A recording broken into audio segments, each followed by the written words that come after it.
स्वागत है दोस्तों। मैं अपने इस वीडियो में आप सभी के साथ जनरल एंट्री की नियमों पर आधारित होती है basic concept of general entry. General entry के पीछे क्या नियम होते हैं, किस प्रकार से जनरल एंट्री लगाया जाता है, बहुत ही आसान तरीके से समझाऊंगा दोस्तों। तो प्लीज़ मेरे वीडियो को पूरा देखें और सब्सक्राइब करना ना भूलें। तो दोस्तों शुरू करते हैं जनरल एंट्री के नियमों के साथ। दोस्तों जनरल एंट्री बेसिकली 3 नियमों पर आधारित है। पहला पर्सनल अकाउंट व्यक्तिगत लेखा, दूसरा रियल अकाउंट वास्तविक लेखा, तीसरा नॉमिनल अकाउंट अवास्तविक लेखा। ठीक है दोस्तों, आप मेरे कर्सर की सहायता से देख सकते हैं। पहला पर्सनल अकाउंट, दूसरा रियल अकाउंट और तीसरा नॉमिनल अकाउंट, जिसे हम गोल्डन रूल्स के नाम से भी जानते हैं दोस्तों। तो दोस्तों शुरू करते हैं, इनके नियमों की ओर बढ़ते हैं। दोस्तों पर्सनल अकाउंट का नियम क्या होता है, रूल्स ऑफ पर्सनल अकाउंट। इसमें दोस्तों पाने वाले को डेबिट करते हैं, मीन्स जो पा रहा है उसे डेबिट करते हैं, और देने वाले को क्रेडिट करते हैं, means debit the receiver and credit the giver. दोस्तों फिर से समझिए, पाने वाले को डेबिट करते हैं और देने वाले को क्रेडिट करते हैं। दोस्तों बढ़ते हैं दूसरे नियम की तरफ, रियल अकाउंट। इसमें दोस्तों जो आवे उसे, मीन्स आपके पास जो आ रहा है, जो वस्तु संपत्ति आपके पास आ रही है उसे डेबिट करते हैं, डेबिट व्हाट्स कम्स इन। और उसी तरह दोस्तों जो जावे उसे क्रेडिट, मीन्स आपके पास से जो जा रहा है उसे क्रेडिट करते हैं, क्रेडिट व्हाट्स गोज़ आउट। ठीक है दोस्तों, जो आपके पास आ रहा है, जो वस्तु संपत्ति आपके पास आ रही है उसे डेबिट, जो वस्तु संपत्ति आपके पास से जा रही है उसे क्रेडिट। बढ़ते हैं तीसरे और आखिरी नियम की ओर दोस्तों, नॉमिनल अकाउंट। इसके नियम क्या है दोस्तों, सभी खर्च एवं हानियों को डेबिट करते हैं। दोस्तों याद रखिएगा, सभी खर्च और हानियों को debit all expenses and losses. उसी तरीके से दोस्तों सभी आमदनी मीन्स आय एवं लाभों को credit all incomes and gains. तो दोस्तों आई होप आपको ये नियम समझ में आया होगा। एक बार फिर से मैं क्विक रिवीजन करा देता हूँ दोस्तों, और फिर बढ़ेंगे एग्जाम्पल्स की ओर, जिससे कि ये नियम आपको पूर्ण रूप से समझ में आ जाए। तो दोस्तों पर्सनल अकाउंट में पाने वाले को डेबिट, देने वाले को क्रेडिट। रियल अकाउंट में वस्तु संपत्ति आती है तो डेबिट, जाती है तो क्रेडिट। नॉमिनल अकाउंट में सभी खर्च और हानियों को डेबिट, सभी आमदनी एवं लाभों को क्रेडिट। दोस्तों जनरल एंट्री के एग्जाम्पल शुरू करने से पहले मैं आपको 2 चीज़ें क्लियर कर देना चाहता हूँ। पहली बात, हम कोई भी लेखा, कोई भी अकाउंटिंग हमेशा कंपनी के लिए करते हैं, न कि व्यक्ति विशेष के लिए। हम हमेशा कंपनी के पॉइंट ऑफ व्यू से सोचेंगे दोस्तों। हम कभी भी कोई अकाउंटिंग करेंगे तो हमेशा कंपनी के पॉइंट ऑफ व्यू से सोचेंगे, मीन्स कंपनी को कौन दे रहा है, कंपनी से कौन ले रहा है, कंपनी के पास से क्या आ रहा है, कंपनी के पास से क्या जा रहा है, कंपनी को कौन से खर्च उठाने पड़ रहे हैं, कंपनी को कौन से आय हो रहे हैं। ठीक है दोस्तों, हमेशा और हमेशा कंपनी के पॉइंट ऑफ व्यू से क्वेश्चन करते समय सोचेंगे। दूसरी बात जो सबसे इम्पॉर्टेंट है दोस्तों, कोई भी जनरल एंट्री कम से कम 2 खातों को प्रभावित करता है दोस्तों। हो सकता है डेबिट में पर्सनल हो तो क्रेडिट में नॉमिनल हो, डेबिट में रियल हो तो क्रेडिट में पर्सनल हो। तो कोई भी जनरल एंट्री कम से कम 2 खातों को प्रभावित करती है दोस्तों। आई होप आपको नियम समझ में आए होंगे दोस्तों। तो चलिए दोस्तों बढ़ते हैं कुछ एग्जाम्पल्स की ओर। ठीक है दोस्तों, तो दोस्तों ये रहे कुछ एग्जाम्पल्स जिनसे कि आप पीछे समझाए गए नियमों को और आसान तरीके से समझ सकते हैं। तो दोस्तों क्वेश्चन नंबर 1 है, अप्रैल 1 को आनंद स्टार्टेड बिजनेस विथ कैश ₹50,000। आनंद ने नगद रुपये 50,000 के साथ कारोबार शुरू किया। ठीक है दोस्तों, आनंद ने क्या किया, नगद रुपये लगाया अपने व्यापार में और अपना व्यापार शुरू किया। तो दोस्तों हमने भी आपको क्या बताया था कि कोई भी एंट्री हम हमेशा कंपनी के लिए करेंगे, कंपनी के पॉइंट ऑफ व्यू से सोचेंगे। हम आनंद के लिए नहीं करेंगे ये अकाउंटिंग, हम आनंद की कंपनी के लिए अकाउंटिंग करेंगे। तो दोस्तों आनंद ने नगद लगाया बिजनेस में, तो बिजनेस के पास क्या आया दोस्तों, कैश, 50,000 कैश। और कैश हमारे लिए क्या है, मीन्स कंपनी के लिए क्या है, संपत्ति। तो दोस्तों अगर रियल अकाउंट के रूल से देखें तो वस्तु संपत्ति आती है तो debit, what comes in, cash comes in, debit. तो दोस्तों एंट्री देखते हैं यहाँ पे दोस्तों, कैश अकाउंट को हमने डेबिट कर दिया दोस्तों, यहाँ पे CASH होगा, कैश अकाउंट को हम डेबिट करेंगे। और दोस्तों वो कैश किस रूप में आ रहा है? पूंजी, कैपिटल के रूप में। आनंद अपने व्यवसाय में जो रुपए लगा रहा है वो पूंजी के रूप में ही तो लगा रहा है, उसकी पूंजी ही तो व्यापार में बढ़ रही है। तो दोस्तों यहाँ पे हम कैपिटल अकाउंट को क्रेडिट कर देंगे और डेबिट अमाउंट 50,000, क्रेडिट अमाउंट 50,000। तो cash account debit to capital. I hope दोस्तों ये क्वेश्चन आपको समझ में आया होगा। बढ़ते हैं क्वेश्चन नंबर 2 की ओर। सोल्ड गुड्स इन कैश ₹6,500, रुपये 6,500 का माल नगद में बेचा। दोस्तों एक चीज़ मैं आपको और क्लियर करना चाहता हूँ जो बहुत ही इम्पोर्टेंट है दोस्तों एक छोटा सा एग्जांपल मैं आपको देता हूँ। मान लीजिए दोस्तों एक ABC लिमिटेड कंपनी है जो कि पेन मैन्युफैक्चर करती है। तो यदि वो कंपनी पेन से रिलेटेड कोई भी रॉ मटेरियल खरीदेगी या फिर रॉ मटेरियल को फिनिश गुड्स बनाने के बाद, पेन बनाने के बाद उस रॉ मटेरियल से पेन को बेचेगी, तो उस खरीदी और बिक्री के लिए हम हमेशा परचेज और सेल वर्ड का यूज़ करेंगे। याद रखिएगा दोस्तों, जब कोई कंपनी जिस चीज़ से व्यापार कर रही है, जिस चीज़ का व्यापार कर रही है, उस चीज़ के लिए रॉ मटेरियल खरीदती है या फिर उस चीज़ को बनाकर बेचती है, तो उसके लिए हमेशा खरीदी के लिए परचेस वर्ड का यूज़ और बिक्री के लिए सेल वर्ड का यूज़ करते हैं। लेकिन यदि कंपनी उस पेन को बनाने के लिए कोई मशीनरी खरीदती है, कोई इक्विपमेंट्स, अदर इक्विपमेंट्स खरीदती है, या फिर अपने ऑफिस के लिए जहाँ से वो सेल करती है, ऑफिस के लिए फर्नीचर वगैरह खरीदती है, बिल्डिंग खरीदती है ऑफिस बनाने के लिए, फैक्ट्री बनाने के लिए, तो दोस्तों ऐसी चीज़ें जो उस संपत्ति है उस कंपनी के लिए, उनके लिए उनकी खरीदी बिक्री के लिए परचेज़ और सेल वर्ड का यूज़ नहीं करेंगे। परचेज़ और सेल वर्ड का यूज़ केवल कंपनी के गुड्स, जिनसे कि वो प्रोडक्ट बनेगा जिन्हें बेचना है, जिनका व्यापार हो रहा है।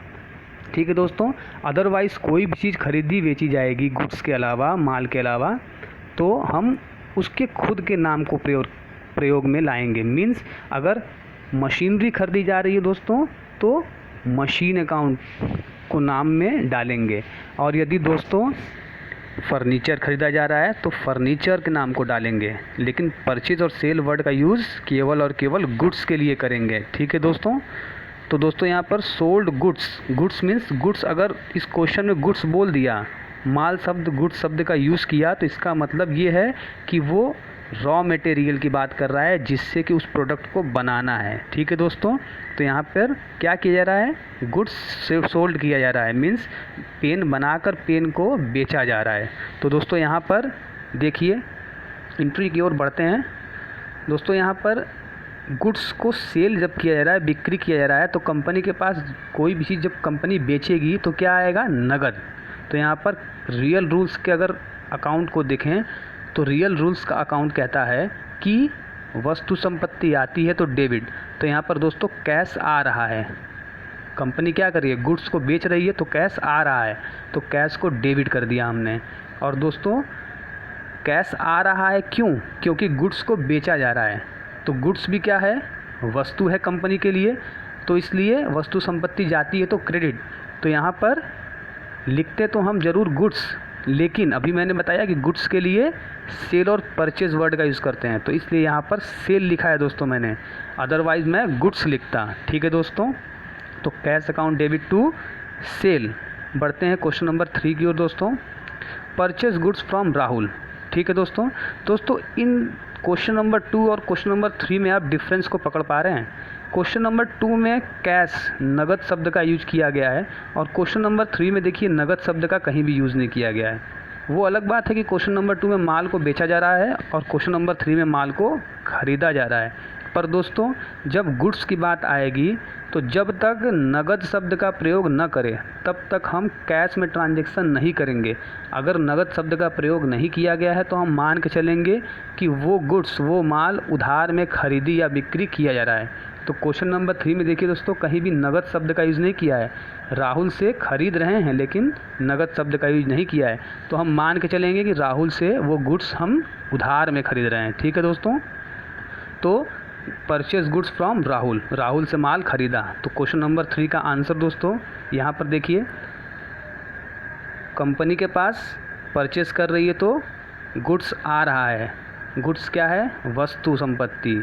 तो दोस्तों वस्तु संपत्ति आती है तो डेबिट, तो इसलिए गुड्स न लिख के मैंने परचेज लिखा है, परचेज अकाउंट डेबिट। और किससे ख़रीदा है? देने वाला व्यक्ति कौन है? पर्सनल अकाउंट का रूल सोचिए दोस्तों, पाने वाले को डेबिट, देने वाले व्यक्ति को क्रेडिट। तो देने वाला व्यक्ति राहुल है, तो राहुल को हमने क्रेडिट कर दिया। और debit amount 2500, credit amount also 2500। Question number 4 की ओर बढ़ते हैं दोस्तों, नेक्स्ट क्वेश्चन की ओर। पेड वेजेस ₹900, भुगतान किया मजदूरी ₹900, मजदूरी के रूप में 900 रुपये का भुगतान किया। तो दोस्तों कंपनी क्या कर रही है? अपने मज़दूरों को मजदूरी दे रही है। तो वो मजदूरी कंपनी के लिए क्या है दोस्तों? खर्च है। वो मजदूरी क्या है दोस्तों? कंपनी के लिए खर्च है। तो दोस्तों नॉमिनल्स का रूल्स क्या बताता है कि सभी खर्च और हानि डेबिट। तो दोस्तों देखिए, वेजेस अकाउंट, मजदूरी को हमने क्या किया? डेबिट। ठीक है दोस्तों। उसके बाद वो मजदूरी किस रूप में दी जा रही है?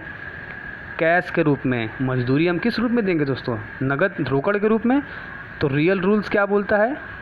रियल अकाउंट का रूल्स क्या बोलता है कि वस्तु संपत्ति जाती है तो क्रेडिट, इसलिए कैश को हम क्रेडिट कर दिए। बढ़ते हैं नेक्स्ट क्वेश्चन पे दोस्तों।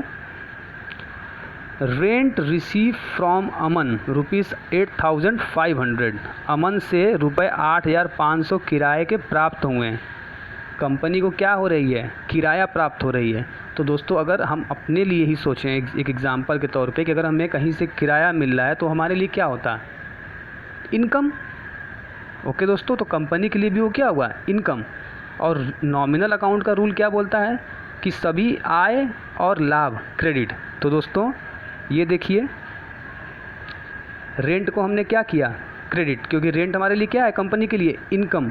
और रेंट किस रूप में मिल रहा है? नगद के रूप में। दोस्तों रेंट नगद के रूप में मिलेगा ना।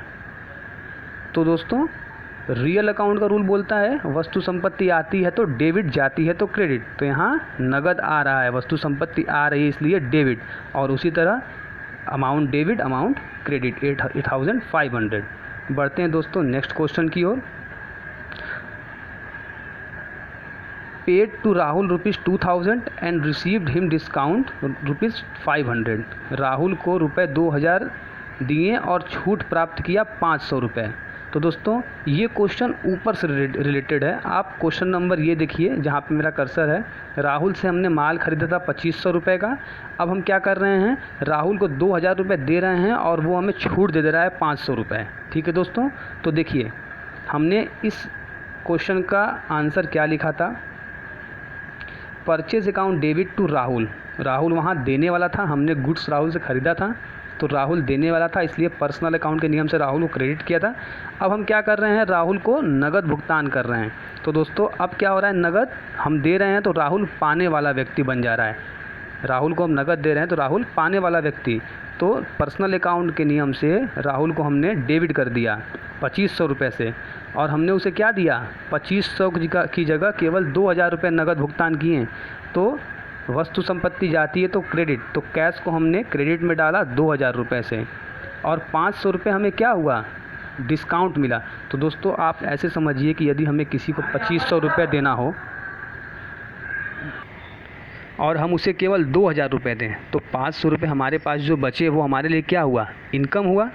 अगर हमें किसी को ₹2,500 देना हो और हमने उसे ₹2,000 दिया, तो जो ₹500 हमारे पास बच गया वो हमारे लिए क्या हुआ? इनकम हुआ। तो नॉमिनल अकाउंट का रूल क्या बोलता है? सभी प्रकार के आय एवं लाभ क्रेडिट। तो यहाँ पर दोस्तों मैंने डिस्काउंट को क्रेडिट में डाल दिया, डिस्काउंट रिसीव को क्रेडिट में डाल दिया ₹500 से। नेक्स्ट क्वेश्चन दोस्तों, purchase furniture for cash ₹60,000, furniture नगद में ख़रीदा ₹60,000 का।